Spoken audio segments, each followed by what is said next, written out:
it's been a couple crazy weeks for us. I'll give some quick updates on Seaworthy's end. We've just closed our applications as of May 1st for our venture studio for our first cohort. We had over 150 people who applied to be co-founders of our startups with us. So we're really excited to get to work this summer on that. And beyond that, I got to sit down with Mayor Francis Suarez last month, Mayor of Miami, to really help get the word out on what we're working on. So a lot of exciting things going on, but the foundation of everything we do is, of course, here with our events that we're having, and we're going to be shifting soon to in-person events, which is also really exciting. But yeah, it's just awesome to really take the virtual community that we've built and start translating it to the real world and seeing how ready to embrace what we're doing Miami is. So really excited to just share that all with you and kick off this panel that we're having today, focusing on empowering coastal communities. I've been a big fan of, honestly, both Danica and Vita's work. I was mentioning before we opened the Zoom room up that Vita was one of the first people I connected with when we were first trying to get Seaworthy out there and finding people that we knew would share our mission and values of trying to really create systemic change for the oceans. And so it's very full circle to have Vita with us today, and as well as Danica. I've also lived in San Diego and saw Smartfin's work firsthand. So just really great to have you both. I'd love, Danica, would you like to start just by giving a little intro on yourself and Smartfin, and then Vita will throw it to you. Yeah, sounds good. I'm really excited to be here. Thanks for having me. So my name is Danica Reinecke, and I work on a project called Smartfin. I came to Smartfin from an engineering background that took some turns through some sort of engineering, business, and product management experience at medical and environmental companies. And I ended up in Smartfin's a nonprofit. It's housed under an arts nonprofit that works on connecting the public with environmental causes through art. And they discovered this problem that it's difficult to gather data, temperature, ocean chemistry, that kind of thing from the coastal zone of the ocean. And so the solution that they came up with is to develop a surf and paddleboard fin that has sensors in it that are small enough that it enables surfers as citizen scientists to go out and collect data while they're surfing. And I came to this project with a mix of sort of an engineering and business background, and now manage kind of the whole project as head of partnerships and distribution. Really small. We're doing some exciting work right now to kind of relaunch the device into the world. But the heart of the project is kind of in marrying the technical component, where we're really serving a need that oceanographers have for these coastal data, with community building and citizen participatory science, where we're able to engage surfers and other folks who love the ocean in ways that we can conserve and protect it. Awesome. Thanks, Danica. Vita, how about you? Yeah, again, a pleasure to be here tonight and to be meeting with all of you. So yeah, I'm Vita, and I live on tiny island of Montserrat, which is in the Caribbean. We have about 5,000 people here, and my work for the past 5 years intensively has been developing a kids ocean club called Fish and Fins. So there we teach children to swim, snorkel, get involved in marine science and conservation, and also some ocean advocacy. I started doing that work really to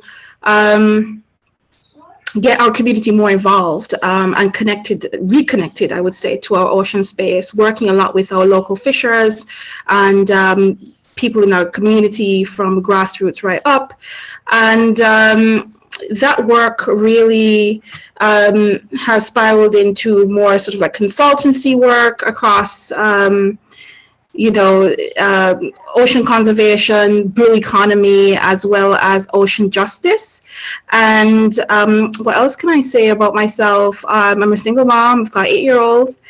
He's fantastic, and I really love everything that you're doing, Daniel, at Seaworthy.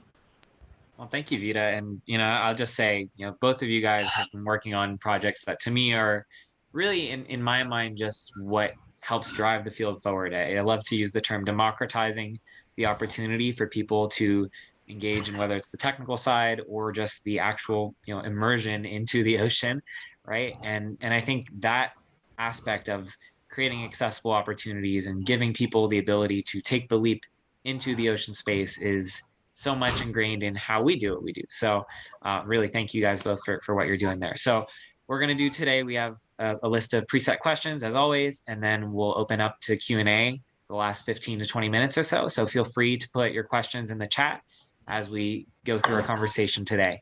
But I'm going to start off with a question for Veta. So empowerment comes from a place of overcoming barriers. What barriers are your organization working to solve? And we'll throw it to Yeah, so yeah, overcoming barriers. It's crazy to think about, but still so many of our children and our community are fearful of the sea and don't know how to swim.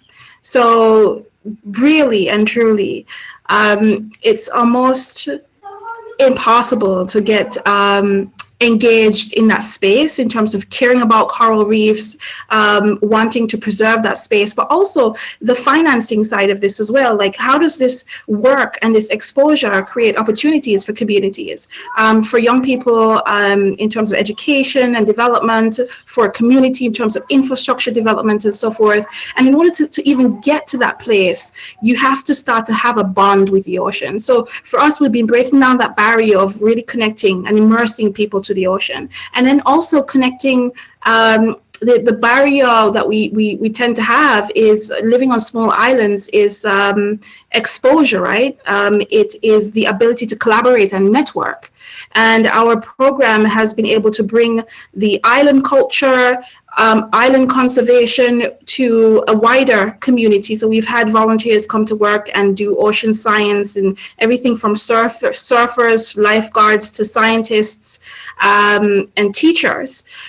We've built relationships with like Brown University and a good friend of mine, Grace C. Young, you might know her. She's an aquanaut and an all-around amazing ocean engineer. So we've sort of built these new bridges connecting our Caribbean community or small islands to a much wider world where we're then sort of inspired and opportunities are open, doors are open for opportunities and network. So we've had young people be able to leave our program and participate in like ocean hero camps in the US. We've had young people participate in global climate change talks and so on. So this is, part of the work, and it really begins on education and awareness on the ground. And for us, that's, I'm really proud for what our team and community have been able to do. I love this notion of also ecosystem building, but it starts by building the community, right? And I think the work you're doing not only is building the community, but also collaboration and, if you will, cross-pollination between communities as well. And I know I've been doing some ecosystem mapping and opportunities mapping and talking about, hey, literally we're here in Florida, right next door, time to start actually building that and making meaningful impact, because the problems you guys are dealing with in Montserrat are very similar to the problems we're experiencing here, right? And so it's, I think this emerging trend of collaboration being key for if we're going to come together and solve the big problems of our time. So, absolutely. Danica, same question for you. What barriers is Smartfin working to overcome? Yeah, so there are a few things that come to mind. And so kind of the first piece of that is the technological barrier. So there's a reason that this technology doesn't already exist. It's complicated to put electronics in saltwater. It is hard to make them thin enough to fit into a 8-inch by very, very thin surfboard fin. Some of the first iterations of these sensor technologies that were intended to go on water sports are big, huge, they weigh a lot, difficult to get around kinds of things. So that was one barrier, certainly, is just being able to have the technology work in a way that's user-friendly and robust enough for folks who are non-experts, not scientists themselves, to take out on any old surf or paddleboard session and make sure that we're getting good enough data that these can be published in scientific papers that are really being taken seriously in their fields and that kind of thing. So we've had some good early success there, but that barrier is kind of always there, but opens up a really interesting opportunity that when folks participate in citizen science, it's able to build closer connections between researchers and communities that are able to. So the second barrier that I see is that as we're talking about these sort of niche areas, so not the whole ocean necessarily, but we're focused on this coastal zone, it can sometimes be challenging to communicate why that's so important and why that has impact on folks, even who don't live in coastal cities or maybe who aren't out on the ocean. And so part of it is also kind of the community building and communication piece around like why this science is important and what more widespread impact that it has, because it does have all of those other implications. And so I think those are kind of the main two, is that we're coming from a place of, making an innovative technology and trying to launch that under this nonprofit business model. And that has some of its, challenges and also benefits. And then also trying to take on this big education piece as well.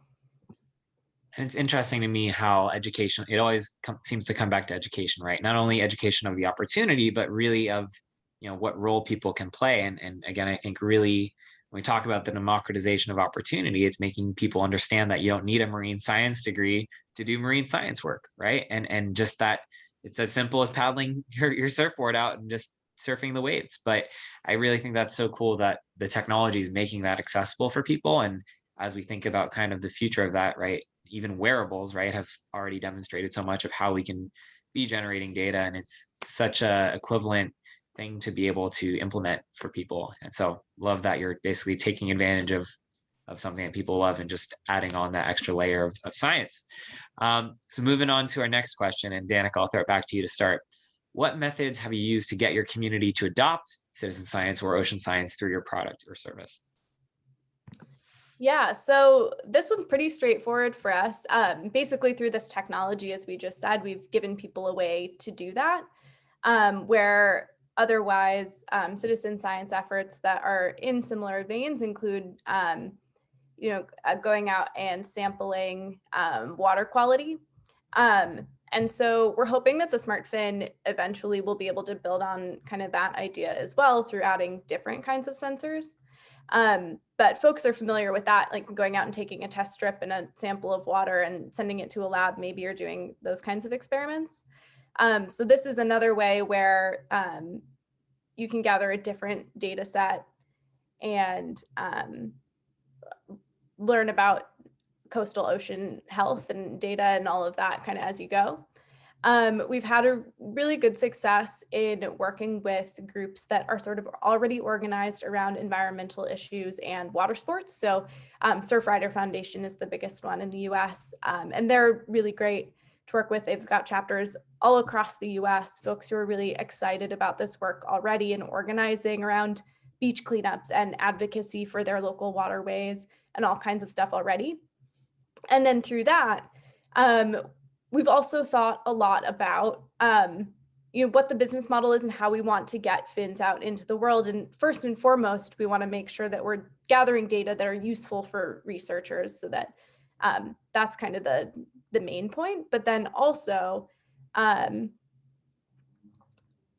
we want to make sure that we're incorporating ways for people to get involved that that make the Smartfin less of a consumer good that we want every surfer in America necessarily to buy, and are focused on it being a research tool that's shared among groups like Surfrider chapters.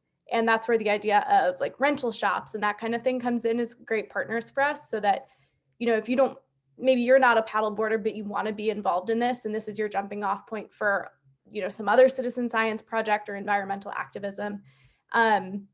Maybe you rent a paddleboard at a rental shop. And so we're looking for those places where there's an interpreter for the work that we're doing. So whether it's a rental shop or a field trip or something like that, that's another method that we're trying to think through as we get more of them out. I think there's this concept of like barrier to entry, right? And basically saying if they're already either passionate about it or incorporating the activities into what they're doing, right? That's the easiest sell you can get. And there's so many natural fits, and I'm not going to spoil one of the points you make, but I'm very good friends with someone I know you're working with. And so, it's just exciting to see how the applications can vary. Vita, same question for you. What methods have you used to get your community to adopt citizen science or ocean science through your service? Oh, you're still on mute. Unmuted. So yeah, for adopting citizen science on our island, and we also have this sort of great cross pollination of work that happens also in the Barbuda. But we have worked with international NGOs such as the Wade Institute. So building these relationships have been useful to really sort of connect the young people in our groups. And we have children from as young as 6 to young people up to 25 in our program. And they would be able to really see real science being done, participating in things from stakeholder engagement to also sort of testing out biodegradable fish traps.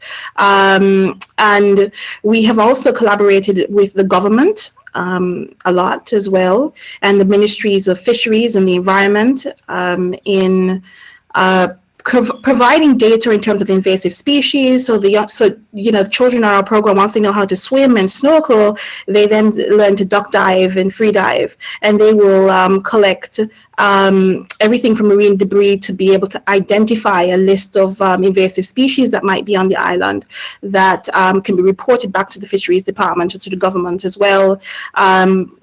So they are really sort of like hands-on in experiencing and seeing things like turtle monitoring, as well as identifying lionfish, hotspots, or being able to really even understand why it's important for us to eat them to beat them, or being able to use technology is one of the next programs we're hoping to do. So if any of you are interested in collaborating on that, using technology to also be able to monitor coral reef health in general. So we've looked at things like coral bleaching, but we would like to be able to use things like underwater drones to assess marine health, looking for lionfish hotspots as well, and even really exploring sargassum a little bit further with young people. And we've also done work on the real grassroots with our local community, our fishers especially. So I like to call the fishers the real scientists on our island, and they're really incredible in terms of the knowledge, traditional knowledges they have, and skills and abilities. So our fishers are on board with the program, really engaging them with young people to see science and understand science from their perspective. I think they're a really important part of the puzzle in terms of how we create solutions for the future, and really incredible allies that are often overlooked. Just working with additional groups on island and internationally as well, working with girls groups. We're really pushing and promoting STEM for women and girls. So, we really try to engage young people in all of that. Working with Woods Hole, as well, their science vessel comes to the island, and we arrange partnerships where our youngsters, especially the girls, are able to get on board and see the science that's actually taking place. From that perspective as well, and also to have a really understanding and appreciation for what it is to actually live and work on the water. I think just for I always love to empathize and try to put myself in other shoes. I mean, it's such a critical piece of the puzzle to expose people to this being an opportunity. We're such a small niche, yet we have such a potential for impact. And the fact that people just don't even know this is an opportunity is such a key piece of the puzzle, I feel like. So that's an amazing work that you're doing. And I feel like you already answered a lot of what my next question was, but feel free to expand, Vita, if you missed anything, which is, what are some local scale problems you see this engagement solving? And do you see these solutions applied beyond your local waters and coastline? Yeah, the main problem that I see it solving is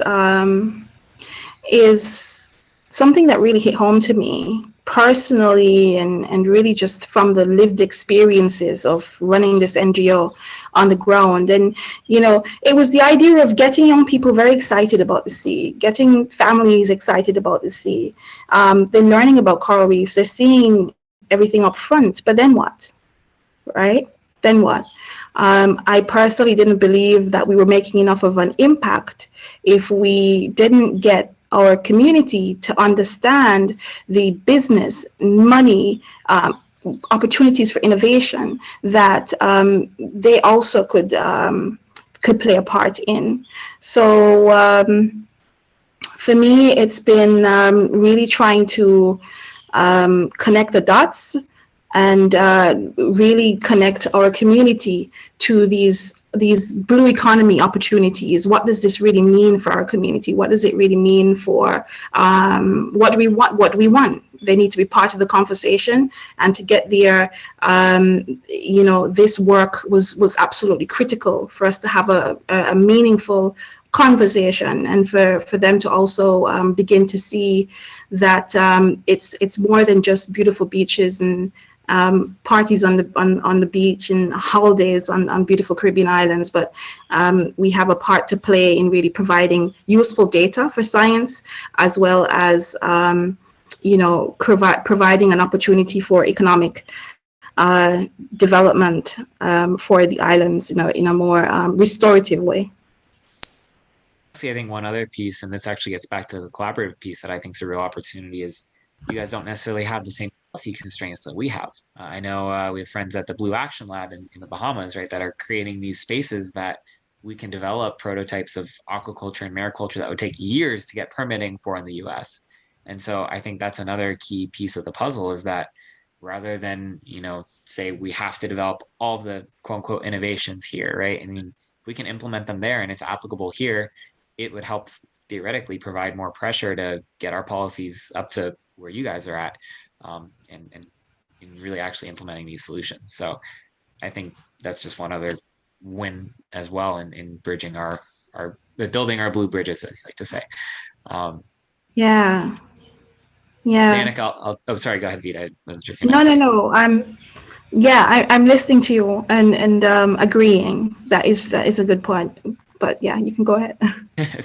Thank you. So Danica, same question for you. Where do you see the solution really scaling, and what kind of local scale problems you see solving as well? Yeah, so both pieces are definitely applicable to what we're doing in different ways. So I think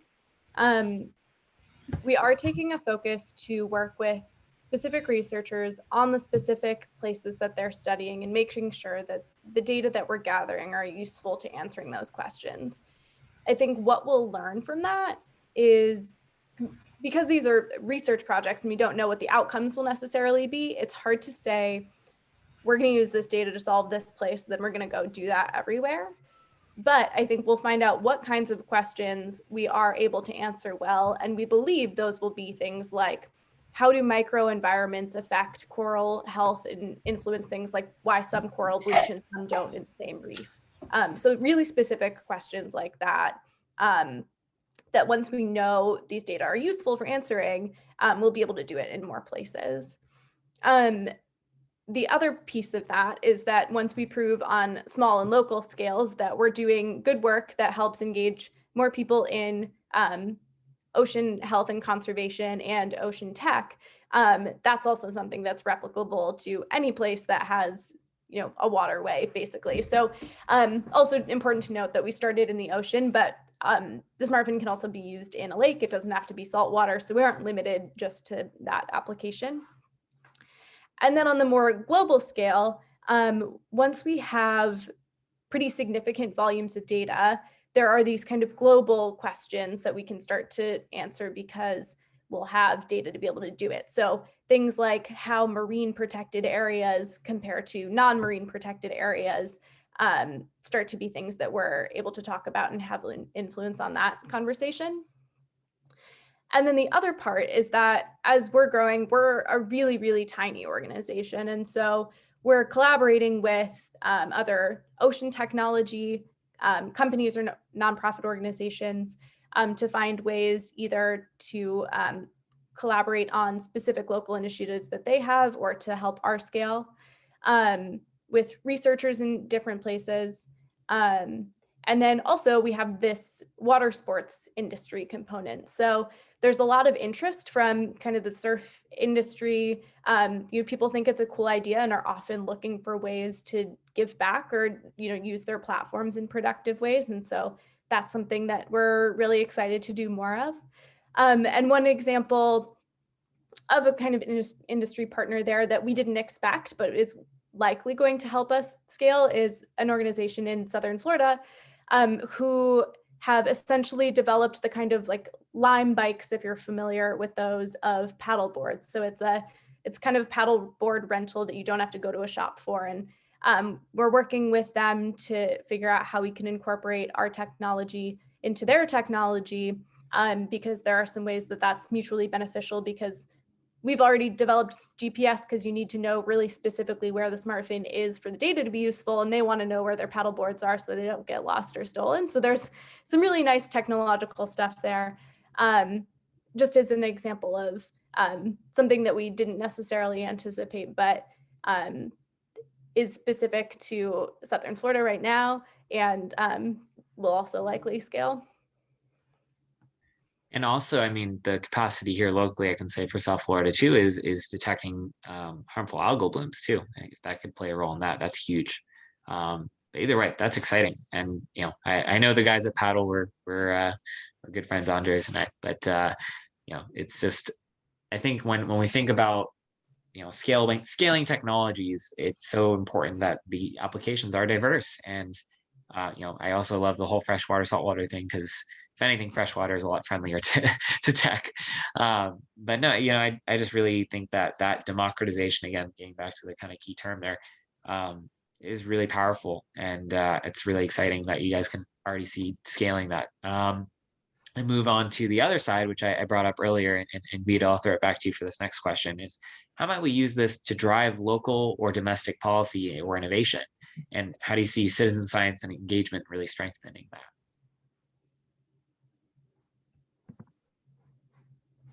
This gives me the opportunity to just sort of like rewind a little bit to your previous question and try to link the two.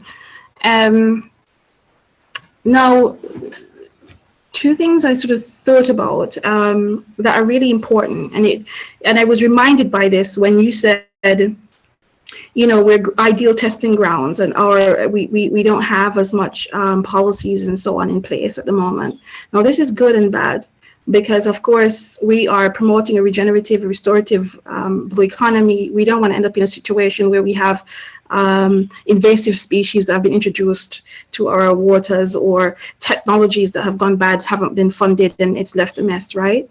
So we do need to advance some policies in a way that is going to support our mission, and supporting our mission in driving forth a restorative blue economy in the Caribbean. I think it's very important to consider that we can't just rely on political will, and we can't just rely on policy changes. And so this is another reason why programs like Fish and Fins, it's really important to support the scaling of programs like this across the Caribbean. So we have the ambition to and vision to be able to scale this across Caribbean islands and get at least 1 in every 3 children swimming and involved in the marine space. And the reason being is that it's just so crucial that we consider as a team working forth in this space, how we're building capacity, how we're building skills, and how we're addressing financial barriers in this space as well, because the influence as to what our policymakers will do, how quickly they will do it, is all going to be driven by the people. And we are very small, tiny islands. People, of course, very, you know what politics is like. Nobody wants to lose their term because they've made some risky business decision. But if we have more people who are on board who understand young people influencing their parents. Their parents in small communities like ours are policymakers. They are leaders in community, in civil society, as well as in high government. And so this is why I'm really pushing for our programs like it that address, the innovation, science, and oceans, and citizen science, as well as ocean conservation, and entering into the conversations around blue economy and providing a real space for dismantling some of these economic barriers and financial barriers in a very collaborative way, where we are having some of these very uncomfortable conversations, but you can have uncomfortable conversations when you've built trust and relationships with people. And this starts from this is long work, right? This starts from a young age in many instances. That's so, I love to say like microcosmic, like, where you have the ideal situation where your stakeholders are literally nearby on the island, right? And you may even know the family. But even, on our end, right, it's about, just because we might be a much bigger country, and Danica, I'm gonna love to pick your brain on this as well.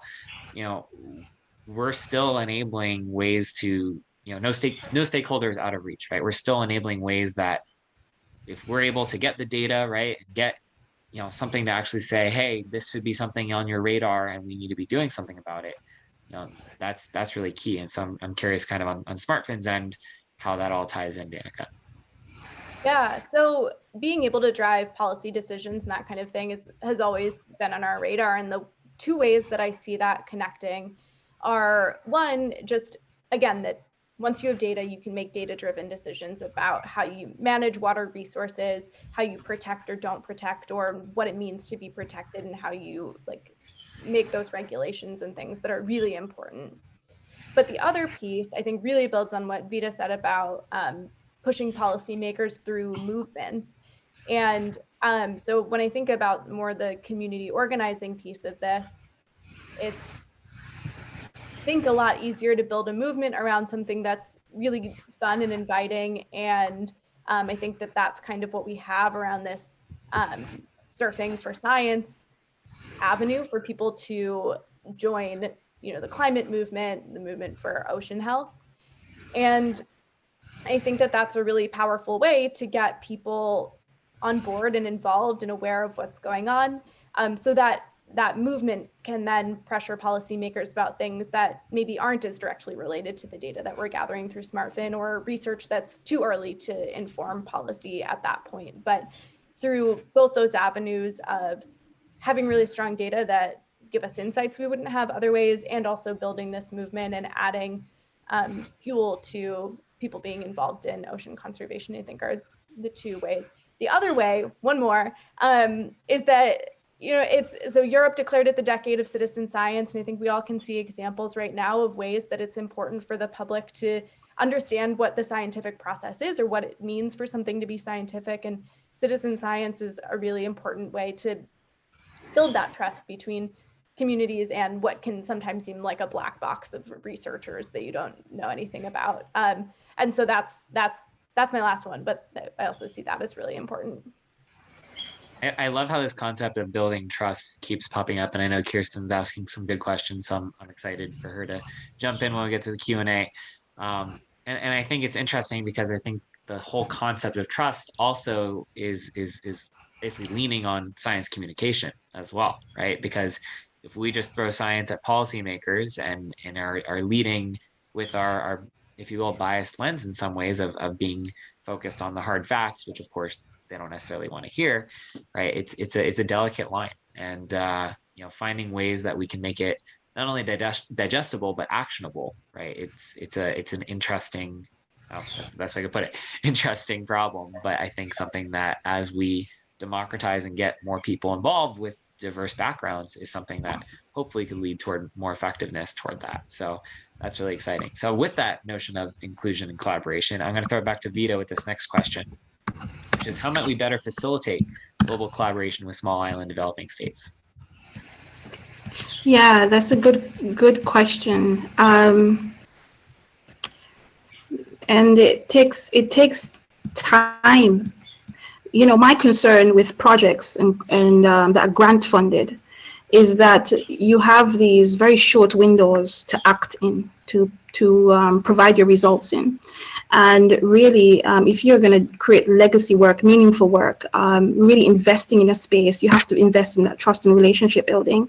And those windows are way too short. And so grant funding and investment, impact funding and so on has to really sort of look at factoring in what it takes to build trust. What does it take to really, create and cultivate even joy and play and things like that in the relationship building, especially in a place like the Caribbean, where, people are very laid back, and friendly, relaxed and open. But it takes time sometimes to, especially if you're coming in to talk about science and potential things that could disrupt livelihoods, like marine protected areas, for instance. There's going to be a lot of pushback if you just come in on the ground. You've got to deliver this project in the X amount of time. Yes, you've pulled together your stakeholders, but it's not enough time to build trust. So this needs to be factored in. Building opportunities for some of your key stakeholders and people that we see as being champions to also have direct contact with organizations executives to really sort of have a ear and influence as to what's going on, and that also builds trust. We then have things like I think we underestimate, especially when we're not always familiar with the small island nuances and dynamics, I think we underestimate the power of our privilege of influence from even our institutions or ourselves. And that's something that we it's a huge opportunity, because say, for instance, I'll try and give a quick example. You're working with, what university do you go to again, Daniel? University of Miami. Right, so you go to University of Miami, and you're working with small NGOs in the Caribbean. Then your influence and your position could be speaking to those folks. What sort of help do you need on the ground? How can I be a better ally? Speaking to your university and seeing whether or not there's opportunities for maybe some other students to come and support, or asking students in your group, in your year group, I'm working with an NGO and they need help writing grants or finding funders or managing social media. These are things that are relatively easy to do, right? And again, they build trust. You may have, through your university, good contacts with media houses, right? And again, this is another big opportunities for building trust, because you're then helping a small island NGO and organizations similar to ours to get exposure, to amplify what they're doing, and to connect some of the dots. Because again, although Blue Economy is something that we have been doing since the existence of time in the Caribbean, there's so many new innovations and sectors coming on board that we might not even realize that we are a good fit for. So it's really good to use this privilege and power of institutions that we're even aligned with to make better friends and collaborations in these islands. And I just think as well, paying very close attention to these barriers for finances. How do we curate these conversations? How do we design the conversations? How do we make ourselves more accessible? Again, you were talking about the science communication, the outreach, these stakeholder engagements. We have to have very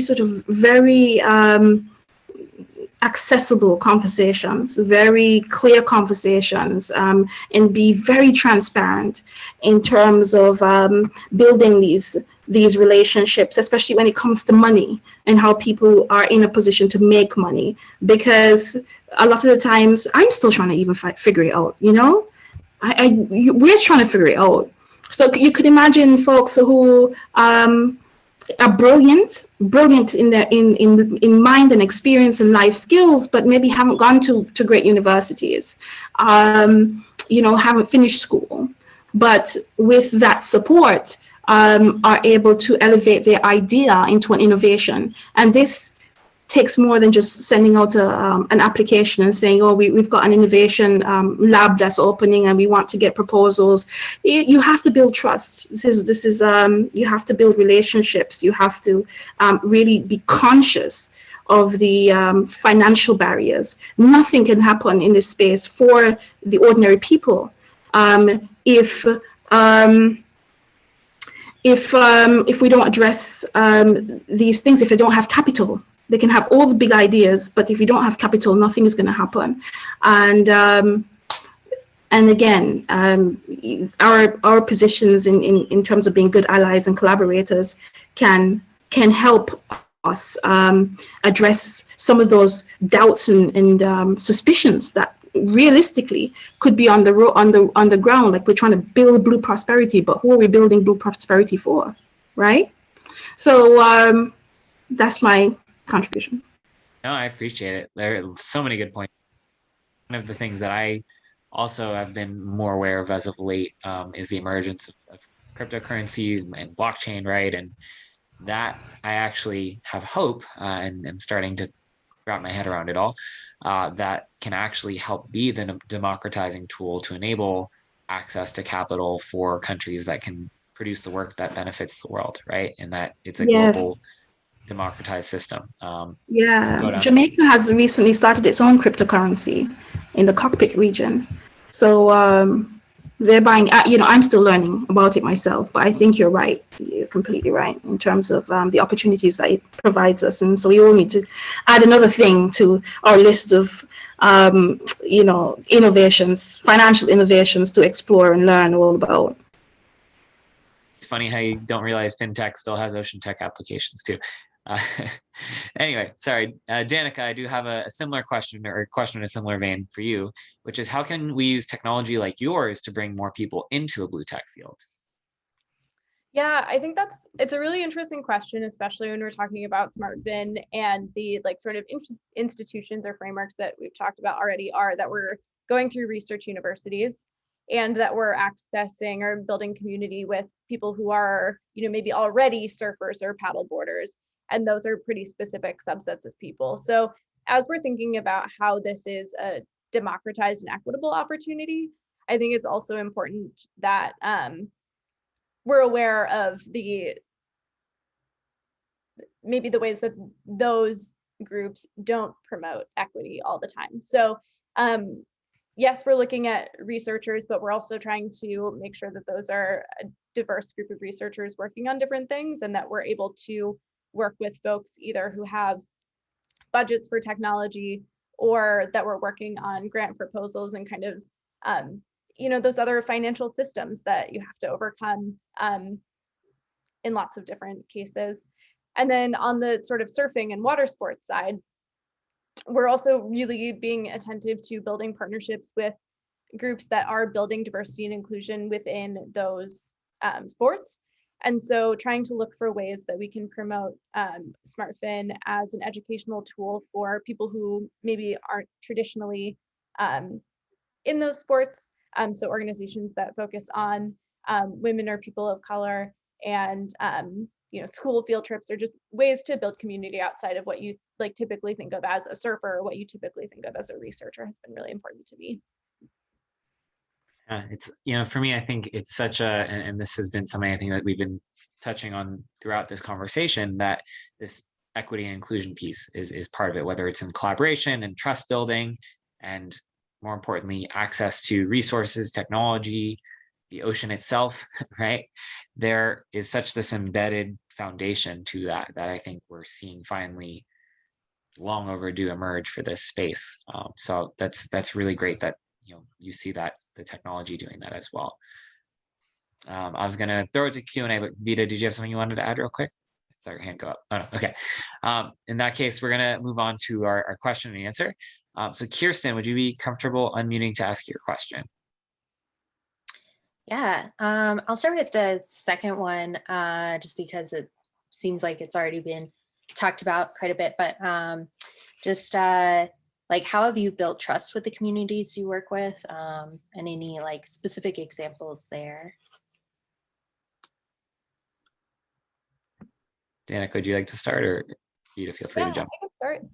So we probably have fewer examples than Vita will, but for now, the communities that we've organized with are, we did a pilot program in San Diego with the Surfrider chapter there, and then are now running sort of another slightly different pilot program in South Florida. And we're working with new technology that we are, working through manufacturing and research and development kinks with still. And so I think the part that we've been working to build trust on is that just appropriately setting expectations about what a new technology means. And we know that it works, it will work, but it doesn't always work perfectly the first time. And so that's been sort of one to be transparent about. And honestly, I think folks are really happy to just have people be honest with them. I think sometimes in these transactions, you could think that you have to like pretend you've got it all figured out. And so that's been one for me. Vita, you have anything you'd like to add? Yeah, in terms of building trust, we, I suppose the most interesting aspect of that has been with our local fishers. And really just having them be a part of everything we do. So providing opportunities as well. So by having the fishers be camp counselors, for instance, they the sort of maybe any sort of suspicion that, oh, they wanted to encourage all the kids to advocate for us to not fish shark, or we're trying to encourage folks to not be able to fish without a license, and to put in place marine protected areas. These are some of the kickback we have and have had in the community from folks who maybe sometimes are not trusting. They're seeing this group all of a sudden getting kids all excited about the sea. They're connecting with international NGOs. What really is going on? So working with the fishers and having them be a part of the picture. So having them as camp counselors.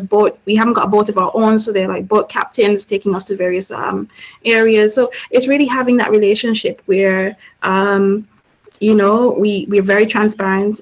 They're part of everything we do, and they understand why we do what we do. And also having very open conversations. So there are times where we get the fishers out to do storytelling. So they tell us about the time that they went and caught turtles, when they used to catch turtles, and the last time they caught a shark. And then the kids are asking very provocative questions like, why are you doing that? And you know what children could be like. So again, all of this works to the to do that. One thing that to me just underscores all of this is empathy. Like, just how do we actually take a moment to, even regardless of whether we agree, right, with fishermen, for example. It's a great example. Like, we still need to at least put ourselves in their shoes and understand, like, there's a reason why they've been around and culturally embedded in our countries, locales, universally, right? And the system isn't going to change just like that. We have to actually work toward slow yet systemic change. And so it starts on local scale, but at the same time, we need to keep people a part of it rather than say, shame on you. We need to change everything. And so I think that's really a key piece of it as well. David, would you like to unmute to ask your question? Sure, I can kind of combine two questions into one, and basically where that starts is trying to collaborate through different avenues and different groups of people to bring together business and community, because each one has their own concerns in trying to keep the environment clean, as well as trying to produce power. And there's timelines associated with each of them, especially with the push towards decarbonization of our planet, the U.S. government specifically pushing offshore wind and a few other concerns. And that is how we can come together and collaborate as a community, and both business and citizen community to for the bringing the sustaining the ocean health and keeping the business community thriving as well. So basically your question is kind of how do we do well and do good for the oceans, would you say, David? Well, yes, it's how we can come together and just start that collaboration. It seems like it's built into the framework now, where we're kind of pitted against each other in some ways, and how we can break down those barriers and work together so that the end result seems satisfactory for both sides. Vita or Danica, if you want to jump in, I have a little bit of an answer I can start with. Basically, I think the whole point of, you've heard the word collaboration a lot today, right? Because I think that's really the way economically things are moving, right? The scale of these problems, capitalism isn't built to solve, right? And I think that we're seeing that, right? That competitive notion can apply to things that no one's going to win at solving climate change. And I think that's kind of the key piece, is that it's a collective effort and a collective problem for us to solve. And so, and I think we've touched on a lot of good things, and I'm going to be ready to throw it to either of you guys on this one. But basically, when you think about from this small island perspective to the US, right? Like, there are parallel problems we need to solve. And I don't want to take all the words out of anyone's mouth, but I really just think that it actually gets back to the inclusivity piece, to say, like, everyone's a part of the solution as much as it's a part of being affected by the problem. And that's how we have to approach it, the same way we're, being affected by it.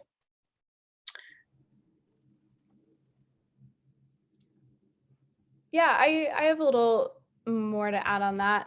I think that what I think about in those contexts is why we think that those are at odds with each other. And I think sometimes if we pull those threads a little bit, we realize that there are things that seem set in stone, but have actually been constructed in ways and can just as easily be deconstructed. So aligning the values that are shared, and then working toward those reasons that it seems like both things can't be true at the same time, when maybe in fact they can, is how I kind of think about that.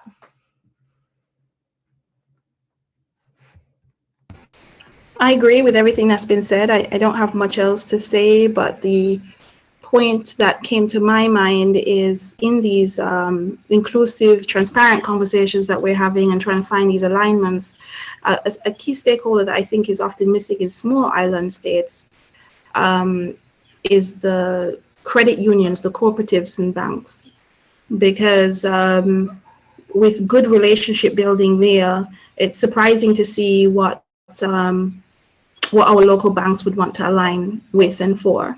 So if we're gonna get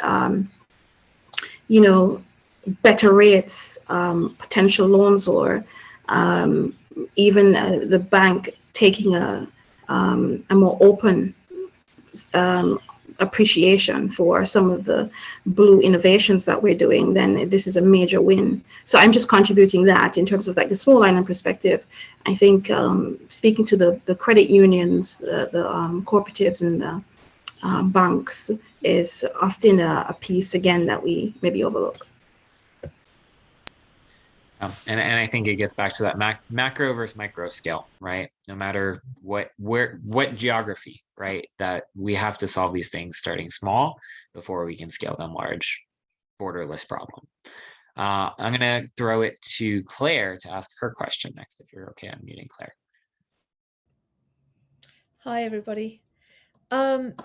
So as I put in the chat, I'm not sure if this is the right place for the question, but I've been listening and this idea came to mind because I've been chewing on the content from the film Seaspiracy, and the realization that over 50% of the litter or trash in the ocean is fishing, from commercial fishing, mostly commercial. And so I've been thinking about that, and it just popped in my head today, and I was wondering about accountability to try to intervene on that trend. And it occurred to me that this might sound really simplistic and naive, but if each fishing entity was registered as using a certain color, just for example, of fishing tackle and whatnot, so that if that's found and they're acknowledged for that, and it's recorded, and then so if that is found somewhere, then they get an enormous fine. And then I thought, well, if we did that, then all they'd have to do is just use other colors when they're actually out at sea, because they're not, from what I can gather, the most honest people. And then they could just say, well, look, it's different color, it's not mine. So then there could be an extra sort of catch-all where any fishing tackle that's found, if it's not got a color that's already registered, then that fine goes to all the fishing people. I'm not talking about coastal towns. I'm talking about the big commercial trawling type of fishers. And so I just thought I'd float that idea, because I'm worried about it, and I can't think of I don't know what else to do. So I'm just kind of thinking about ideas out loud. And I was curious how we build experience of that. accountability system, you're saying? An accountability system with fining, and it's really dangerous territory, you know, from what I observed in that film. Well, I'd love to actually start with throwing to Vita on this one, because I feel like especially working closely with the fishermen is where it's all got to start, right? And understanding, you know, what they're doing and why it's such a critical part of the community to begin with. No? Yeah. Again, everything is down to dialogue and so forth. But I think what you said and suggested is not a bad idea. And again, we have to just try things, right? We have to try and see what works. It's an opportunity to get creative and find solutions. I know in the Caribbean, as well as I would imagine as well in the US, the vessel monitoring services, vessel monitoring systems, VMS, is increasingly being encouraged in our small scale fisheries as well as commercial fisheries, so that we can actually track where fishers are going, making sure that they're complying with regulations. And it also helps the fishers too in terms of traceability for their fish and fish supply. So technology or innovations like that, I could imagine could be embedded in vessel monitoring services, and could be trialed in that way. Mm-hmm. But yeah, you know, my grandma always says to me, nothing beats a trial of failure. So, you know, it's not a bad idea. And I agree with you, something would need to be done.